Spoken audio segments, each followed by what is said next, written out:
Ezekiel chapter 4.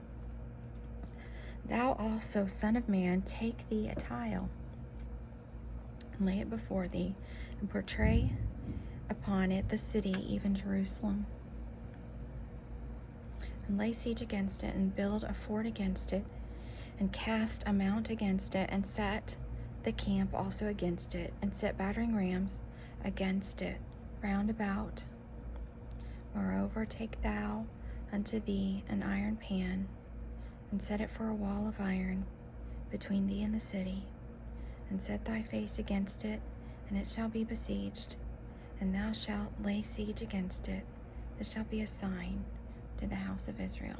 He's taken two symbols. It was asked to take two symbols. It was both a tile and then an iron pan. Okay, so two different things, two different symbols.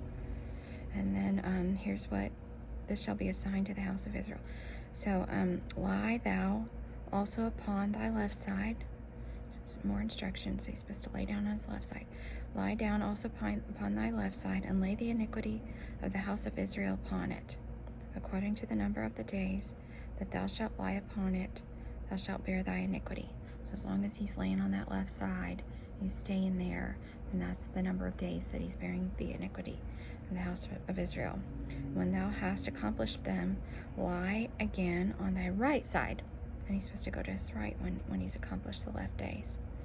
On his right side, and thou shalt bear the iniquity of the house of Judah for 40 days. I have appointed thee each day for a year.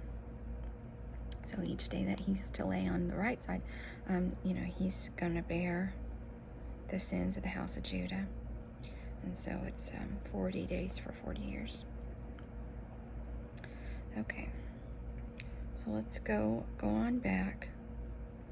Lie upon thy left side, and lay the iniquity of the house of Israel upon it, according to the number of days that thou shalt lie upon it, shalt bear their iniquity. For I have laid upon thee years of their iniquity, according to the number of days.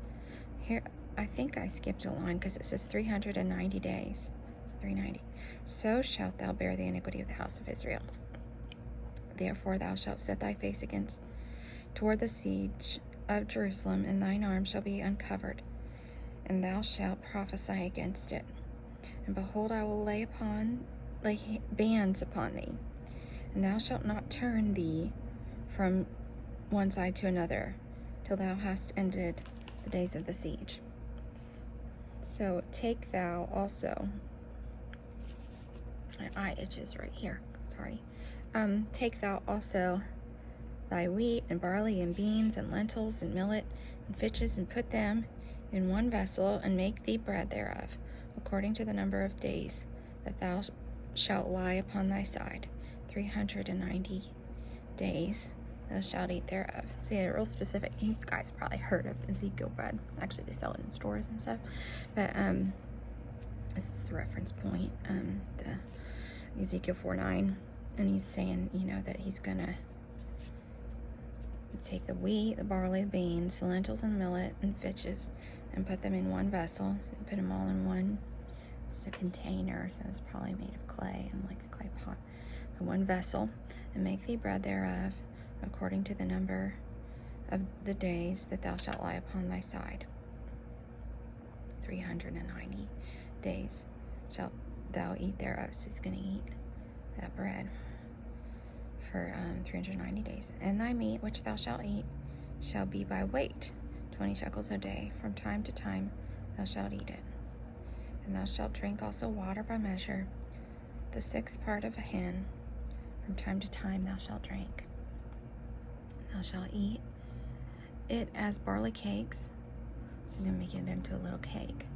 And thou shalt bake it with dung that cometh out of a man in their sight. So this is supposed to cook it on human poop. There it goes. And the Lord said, even thus shall the children of Israel eat their defiled bread among the Gentiles, whither I will drive them. So the Lord's going to drive them on out.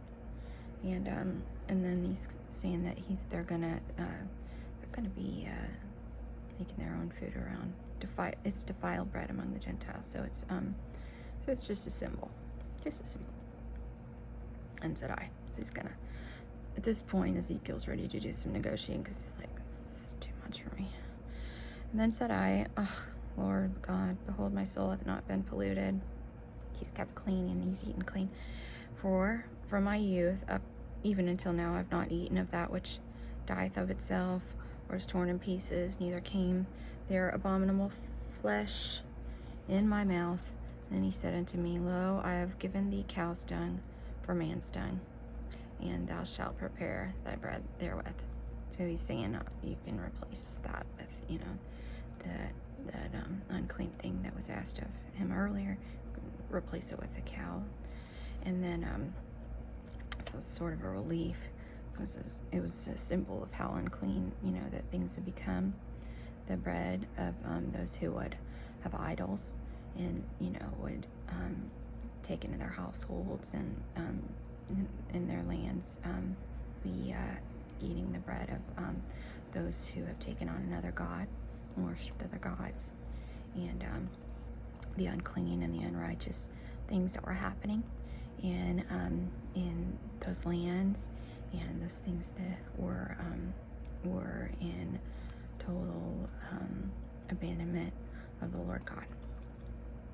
So there's some negotiating in 4:14, and then the Lord answers him, and he's already given him the trade-off. He's got it for him in 15, but and then we're going to go into Ezekiel 4:16. Moreover, he said unto me, Son of man, behold, I will break the staff of bread in Jerusalem, and they shall eat bread by weight and with care, and they shall drink water by measure with astonishment, that they may want bread and water, and be astonished with one another, and consume away for their iniquity. So he needed a physical symbol, which ended up being rationing. And it's as if this physical symbol was showing them day to day their own iniquity or sin. And so it's as if as they eat and they drink on in this very specific manner, and they're eating away their iniquity, they're eating away their sin. It's like a sacrifice, but it's through food consumption in a way that that reminds them of what has happened, and then and how that they're going to change. All right. So I'm gonna end there, and